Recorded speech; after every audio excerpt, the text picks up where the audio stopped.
2015 Chevy Silverado, check engine light on. We have a P01F0 fault code.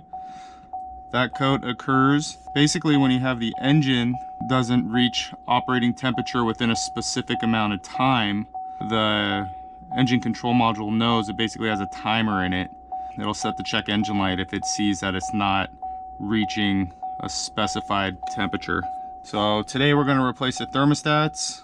It's not always the thermostats. I like to start with the thermostats or check for a coolant leak first. I'll show you guys how that's done. I want to get the bolt off for the oil filler neck. Then there's another bolt that holds the fan to the housing right here. And then we have 2 bolts right here. Looks like it's for the AC line. We got that loose. 4 bolts for the housing. Got something to collect the coolant that falls out. All right, I just removed this hose. Just use some pliers. And there you crimp it, pull the hose off.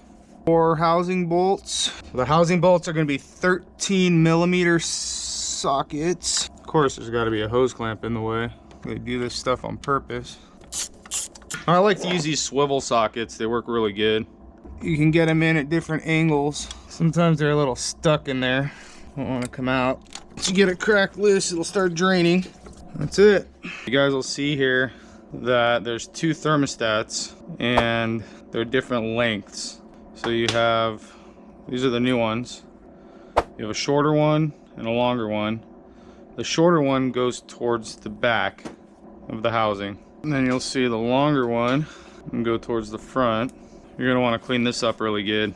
I got the hose and the hose clamp back on, oil filler neck bolt, fan bolt, AC lines, and the 4 bolts for the thermostat housing. And we're gonna fill it up with Dexcool, run it and see what happens. So we cleared the faults out of the ECM and now we're just letting it warm up. Seems to be warming up a lot faster than it was before. So that most likely was the issue.